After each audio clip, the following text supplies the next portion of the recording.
ada satu sirkuit yang lebih dari yang lainnya. Sirkuit ini dibuat khusus untuk Max Verstappen, yaitu Grand Prix Brasil, di mana dia selalu melakukan balapan yang luar biasa. Dan dalam video hari ini, kita akan melihat bagaimana Red Bull bersiap untuk Grand Prix ini. Mari kita lihat langkah rahasia Norris. Mengapa dia mulai meningkat dalam balapan terakhir? Bagaimana dia mengubah pendekatannya terhadap akhir pekan? Kita juga harus berbicara tentang pernyataan Guan Yu Zhou tentang Ferrari. Apa yang dikatakan Vasseur? Dan akhirnya kita akan melihat rebranding dari Williams. Sebelum memulai, saya sarankan untuk memberikan dukungan dengan menyukai video ini, dan sekarang kita akan melihat semuanya dengan detail. Bukan hanya sirkuit bersejarah, tetapi tempat di mana karir Verstappen sering berbalik, dan kali ini, dengan kejuaraan yang masih terbuka, pembalap Belanda ini berharap untuk mengulang keajaiban. Untuk memahami betapa pentingnya akhir pekan ini baginya, cukup lihat kembali setahun yang lalu. Memang, di Interlagos 2024, dia memulai dari posisi ke-17 setelah kualifikasi yang buruk, dan tidak ada yang akan bertaruh €1 pada kebangkitan seperti itu. Namun, lap demi lap, Verstappen membangun salah satu kemenangan paling ikonik dalam kariernya. Sebuah kebangkitan yang sesuai dengan buku teks yang pada dasarnya mengakhiri perebutan gelar dunia. Dan dia sendiri mengetahuinya. Brasil adalah tempat yang istimewa bagi saya, katanya. Bukan hanya karena balapan yang luar biasa dan momen-momen yang dialami di sana, tetapi juga karena mertua saya adalah orang Brasil. Ya, karena Max Verstappen memiliki hubungan sentimental dengan Kelly Piquet, putri dari legenda Nelson. Dan ini membuat akhir pekan menjadi lebih personal. Segala sesuatu bisa terjadi di sana, terutama jika hujan. Saya ingat balapan tahun lalu dengan hujan dan kebangkitan dari posisi ke-17. Itu adalah momen penting untuk kejuaraan. Untuk merayakan hubungan dengan Brasil, Verstappen memutuskan untuk balapan dengan helm khusus yang terinspirasi oleh warna bendera hijau emas, sebuah penghormatan kepada tanah yang kini juga dia rasakan sebagai miliknya. Desainnya fantastis, katanya, dan saya tidak sabar untuk memakainya. Berlomba di Interlagos selalu merupakan sesuatu yang unik, para penggemar sangat antusias, atmosfernya begitu elektrik. Menjadi bagian dari semua ini adalah luar biasa. Dan tahun ini akhir pekan menjanjikan segalanya kecuali biasa-biasa saja. Cuacanya tidak dapat diprediksi, format sprint bisa mengubah segalanya, dan Red Bull ingin memanfaatkan setiap kesempatan untuk mengurangi celah dalam klasemen. Max Verstappen tidak akan sendirian. Yuki Tsunoda mungkin akan membantunya, yang dalam balapan terakhir telah menemukan kembali kepercayaan dan kecepatan. Pembalap Jepang itu tampaknya akhirnya selaras dengan RB21, dan tim mengandalkannya untuk membawa poin berharga dalam klasemen konstruktor. Brasil selalu menjadi balapan yang tidak dapat diprediksi, jelas Tsunoda. Hujan dapat mengubah segalanya, tetapi jika kita cerdas sebagai tim, kita dapat memanfaatkan setiap kesempatan. Dalam akhir pekan terakhir, mobil berjalan dengan sangat baik. Saya dekat dengan Max dalam hal ritme, dan saya percaya pada pembaruan yang telah kami perkenalkan. Yuki Tsunoda tahu bahwa format sprint membuat segalanya lebih sibuk, tetapi juga lebih terbuka untuk kejutan. Jika saya bisa konsisten dalam kualifikasi, kita bisa berada di depan. Saya ingin memberikan yang terbaik untuk membantu tim dan mendukung Max ketika dibutuhkan. Ini adalah sikap yang disukai Helmut Marko dan Lauren Mackie yang selalu memperhatikan kerja tim. Dengan McLaren dan Ferrari yang masih bertarung, setiap poin sangat berarti. Dalam akhir pekan di mana cuaca menjanjikan hujan, strategi, dan ketenangan membuat perbedaan. Di Interlagos, sejarah menunjukkan bahwa yang tidak pernah menang adalah yang diunggulkan, tetapi yang bisa beradaptasi lebih baik dengan kekacauan. Dalam hal ini, Max Verstappen selalu menjadi ahli dan prediksi mengkonfirmasinya. Faktanya, mereka memperkirakan 60% hujan pada hari Sabtu dan 40% pada hari Minggu, jadi lebih mungkin hujan selama sprint race atau selama kualifikasi dibandingkan dengan balapan pada hari Minggu, tetapi ini pasti akan mempengaruhi akhir pekan, karena mempengaruhi sesi yang kemudian akan menentukan untuk balapan hari Minggu. Selama hari Sabtu, dalam sprint race, tidak banyak poin yang dipertaruhkan dan para pembalap tidak akan terlalu berani mengambil risiko. Ada total 8 poin untuk pemenang dan kemudian menurun hingga posisi ke-8. Namun perhatikan bahwa dalam kualifikasi, yang kemudian akan menjadi penting untuk hari Minggu, pengaturan dapat diubah sebelum kualifikasi ini, dan oleh karena itu setelah sprint race tidak akan ada taman tertutup, dan oleh karena itu kita mungkin melihat dua pengaturan berbeda sebelum sprint race dan setelah yang sprint race untuk kondisi basah dan yang lainnya untuk kondisi kering, untuk mengoptimalkan beban aerodinamis dan kekakuan suspensi sesuai dengan kondisi yang ada. Pastinya Max Verstappen, setelah kebangkitan yang dilakukannya tahun lalu, adalah favorit tahun ini juga. Naik dari posisi ke-17 ke pertama adalah salah satu kemenangan paling ikonik yang pernah dilakukannya dalam kariernya. Saya juga ingat pada tahun 2016, ketika dia melakukan balapan luar biasa di kondisi basah, mengalahkan Nico Rosberg dengan menyalip di luar, dan tidak hanya membuat putaran penuh mengembalikan mobil, berhasil menunjukkan kualitasnya di kondisi basah. Namun hingga hari ini, situasi dunia berbeda dibandingkan tahun lalu.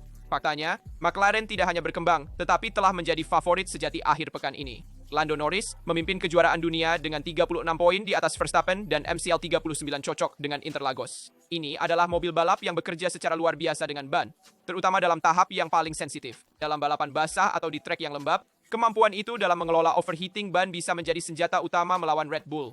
Verstappen tahu bahwa dia tidak boleh melakukan kesalahan.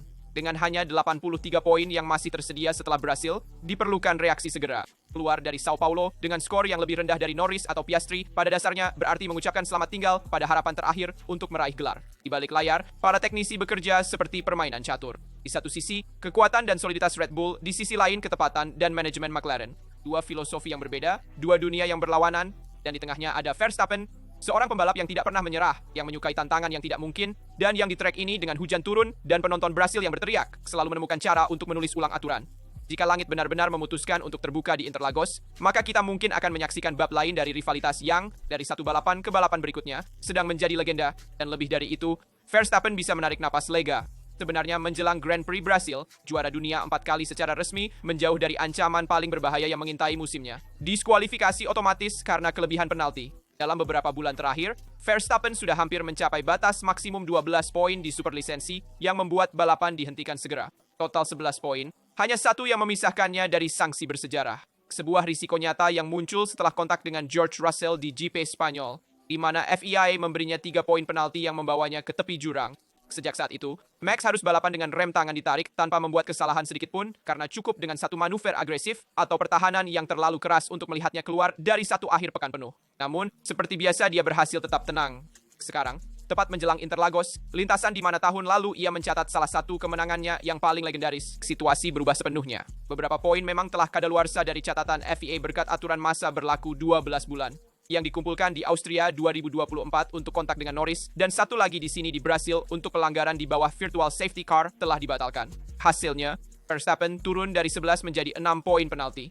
Sebuah hembusan oksigen besar yang mengeluarkannya dari daftar pembalap yang berisiko diskualifikasi. Dan ini sangat penting ketika berjuang untuk kejuaraan dunia.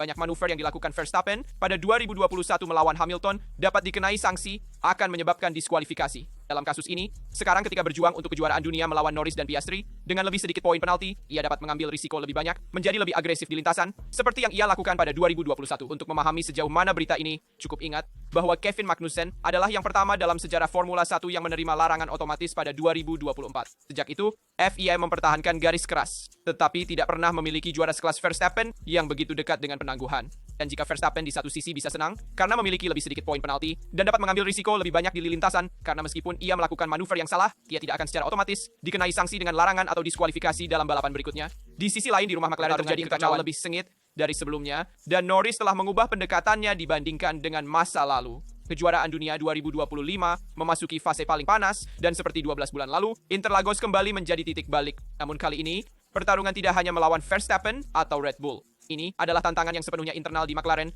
dan dapat memutuskan siapa di antara Lando Norris dan Oscar Piastri yang akan membawa pulang gelar. 1 poin saja. Inilah hari ini margin yang memisahkan Norris dari Piastri dalam klasemen dunia. Perbedaan yang sangat kecil, hampir simbolis, tetapi yang menceritakan keseimbangan sempurna antara dua pembalap yang sedang mendorong McLaren ke batas mutlaknya. Dan di belakang mereka, Verstappen berada di posisi ketiga, tetapi masih di sana, mengamati dan menyiapkan serangan balik dengan jarak 36 poin. Akhir pekan di Sao Paulo akan menjadi krusial karena alasan sederhana. Format sprint race kembali. Ada lebih banyak poin yang dipertaruhkan, lebih banyak risiko, dan lebih sedikit margin kesalahan. Sebuah langkah kecil yang salah dapat sangat mahal, langkah kecil yang salah dapat sangat mahal, dan di lintasan seperti Interlagos, di mana bisa hujan dari 1 menit ke menit berikutnya. Ketegangan sudah memuncak. Lando Norris tiba di Brasil sebagai pemimpin, tetapi juga sebagai pembalap di bawah tekanan. Saya tidak sabar untuk kembali ke Interlagos, katanya. Ini selalu merupakan akhir pekan yang luar biasa dengan suasana yang unik. Dan dengan sprint, tujuannya jelas, memaksimalkan setiap poin.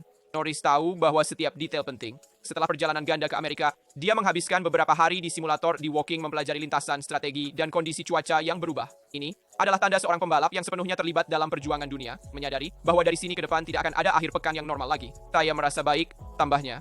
Saya telah bekerja keras dengan tim, kami siap, sekarang saya ingin kembali ke lintasan. Di sisi lain dari garasi, Oscar Piastri tidak memiliki niat untuk bermain sebagai pembalap kedua. Setelah beberapa akhir pekan yang suram, pembalap Australia tiba di Sao Paulo dengan keinginan untuk membalikan segalanya. Brasil adalah kesempatan besar, dia menyatakan. Dengan sprint dalam jadwal, ada banyak poin yang dipertaruhkan dan segalanya bisa berubah. Saya telah mempersiapkan diri dengan baik, dan saya sangat menyukai lintasan ini, memiliki ritme unik dengan tanjakan, turunan, dan tikungan di mana Anda benar-benar dapat membuat perbedaan. Tidak berbicara tentang rivalitas internal, tetapi pesannya jelas. Dia tidak berniat menyerah, karena selain dari klasemen, akhir musim ini adalah ujian kematangan baginya.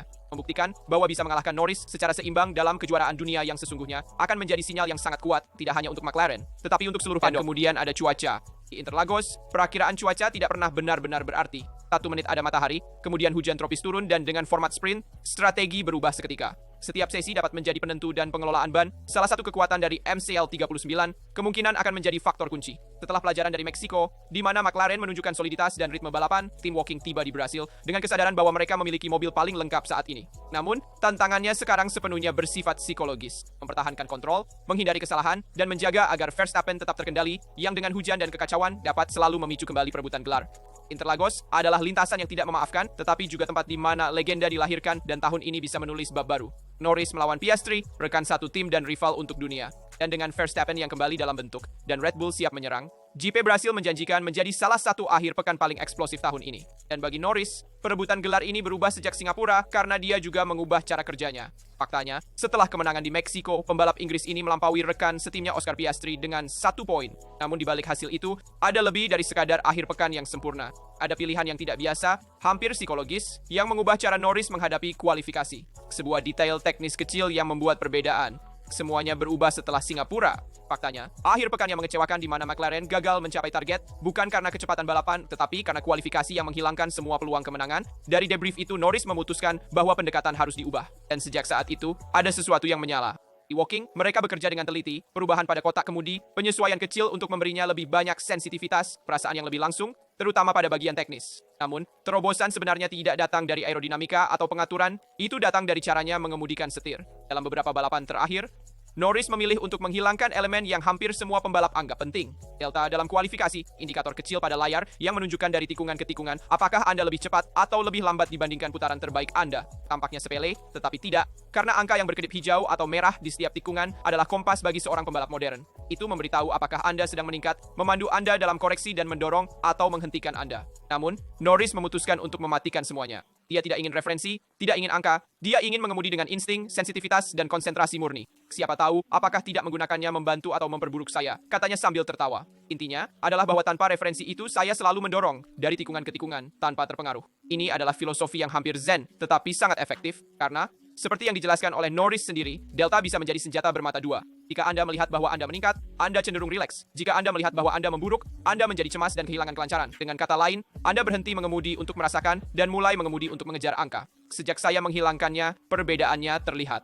Mulai dari Meksiko, di mana McLaren mendominasi dengan keseimbangan sempurna antara ritme dan kepercayaan diri, perasaan itu kembali. Dan dengan itu ketepatan yang menjadi ciri musim 2024. Tentu, MCL39 bukan mobil balap yang sempurna, ia cepat, tetapi lebih dapat diprediksi dalam balapan daripada kualifikasi. Beban aerodinamika yang tinggi, dan jendela penggunaan ban belakang, adalah dua elemen yang membuatnya sangat kuat dalam jarak jauh, tetapi lebih sulit untuk dinyalakan dalam putaran cepat. Namun, dengan pendekatan mental ini, Norris menemukan kembali kejernihan yang diperlukan untuk mengeluarkan segalanya dalam satu percobaan. Selama putaran, Norris terus melihat informasi penting. Suhu ban, gigi, keseimbangan rem, tetapi tidak ada yang lain. Waktu putaran hanya muncul di akhir. Kadang-kadang itu juga menyenangkan, katanya, karena ketika Anda melaju cepat, itu adalah kejutan untuk melihat waktu di layar. Dalam balapan, Delta kembali terlihat, berguna bagi tim untuk mengatur ritme dan mengomunikasikan perintah penghematan jika diperlukan, tetapi dalam kualifikasi pendekatannya hampir menjadi gaya lama. Mengemudi dengan perasaan seperti yang dilakukan dulu, hasilnya berbicara sendiri. Lebih agresif, lebih sedikit kesalahan, dan lebih konsisten. Semua ini terjadi ketika Piastri, sebaliknya, tampaknya sedikit kehilangan arah. Dan mungkin, resep sebenarnya dari kembalinya Norris bukanlah teknik, tetapi mental.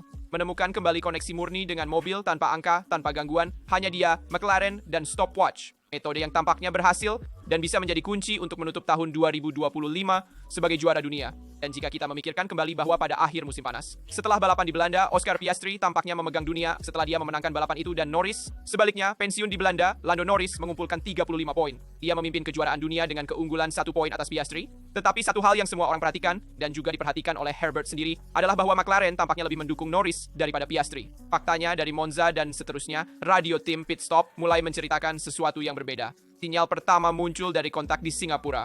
McLaren tampaknya telah meremehkan situasi itu ketika Piastri benar-benar sangat marah. Kemudian, kami juga melihat kontak dalam balapan sprint di Austin. Menurut Herbert, McLaren merasa bersalah atas pensiunnya Norris secara teknis di Belanda, dan untuk itu meminta Piastri mengembalikan posisi kepadanya di Monza setelah kesalahan di pit stop. Tetapi dengan cara ini, mereka mengirimkan pesan yang jelas bahwa Norris adalah prioritas secara efektif, menciptakan favoritisme yang adalah hal terakhir yang ingin mereka lakukan. Toto Wolff sudah beberapa bulan yang lalu telah mengolok-olok aturan papaya, mengatakan bahwa cepat atau lambat mereka akan dipaksa untuk memilih pembalap utama. Dan jadi, menurut Herbert, narasi bahwa McLaren telah memilih pembalap utama bukan berasal dari media, tetapi dari McLaren sendiri yang telah membuat keputusan yang menguntungkannya selama musim dan sekarang harus keluar dari situasi itu sendiri. Bagaimana caranya? Dengan tidak membicarakannya dan berhenti memelihara cerita ini. Tetapi bagaimana Ferrari tampil di Brasil, bagaimana simulasi berjalan, pekerjaan yang dilakukan oleh Maranello dalam beberapa minggu terakhir mulai membuahkan hasil. Setelah berbulan-bulan frustrasi, SF25 berhenti menderita dalam fase paling kritis dari balapan. Manajemen ban telah membaik, ritme lebih konsisten, dan tim tampaknya telah menemukan kembali kohesi. Itu belum Ferrari yang diharapkan di awal musim, tetapi itu juga bukan lagi tim yang bingung yang kesulitan membaca balapan. Charles Leclerc, khususnya, telah menemukan kembali kontrol dan kepercayaan diri, sementara Lewis Hamilton akhirnya tampaknya merasa nyaman dengan mobil balap. Pembalap Inggris yang mengalami tahun penyesuaian yang rumit, mulai menemukan sensitivitas yang dicari sejak tes awal. Di tingkat teknis, tim juga telah meningkatkan manajemen strategis, lebih sedikit kesalahan, lebih banyak komunikasi yang jelas, lebih banyak kejernihan di momen-momen krusial, seperti yang dikatakan Vasseur. Sekarang kami tahu persis di mana kami berada dan apa yang dibutuhkan untuk kembali ke depan. Dan sekarang datang Interlagos, sebuah lintasan yang tidak mudah, di mana cuaca dapat mengubah segalanya dalam 1 menit. Hujan, mobil pengaman, strategi gila. Brasil selalu menjadi sirkuit di mana kejutan menciptakan sejarah. Cukup ingat kebangkitan luar biasa Verstappen pada tahun 2024. Ia memulai dari posisi 17 dan menang di bawah hujan deras. Tidak heran, di Red Bull sudah dibicarakan tentang tarian hujan. Tetapi bagi Ferrari, akhir pekan ini memiliki arti yang berbeda. Diperlukan sebuah konfirmasi. Jika SF25 juga kompetitif di sini, jika berhasil mengikuti kecepatan McLaren dan Red Bull, maka akhirnya bisa dikatakan bahwa terowongan itu hampir berakhir, bahwa perubahan pada bagian belakang, peta mesin, dan manajemen degradasi benar-benar telah membawa tim ke jalan yang benar. Ada faktor kunci lainnya, bom-bom Pirelli. Di Interlagos akan digunakan campuran C2, C3, dan C4, yaitu yang digunakan pada tahun 2023, jadi ban lebih keras dibandingkan tahun lalu. Dan ini bisa mengubah segalanya. Strategi, stint, dan ritme balapan. Siapa yang bisa membaca evolusi lintasan dengan lebih baik akan memiliki keuntungan besar dan Ferrari tampaknya telah membuat kemajuan konkret dalam hal ini. Jadi, antara McLaren yang tidak ingin memaksakan perintah di tim, Red Bull siap menyerang, dan cuaca yang kacau, Ferrari memiliki kesempatan sempurna untuk kembali memasuki permainan.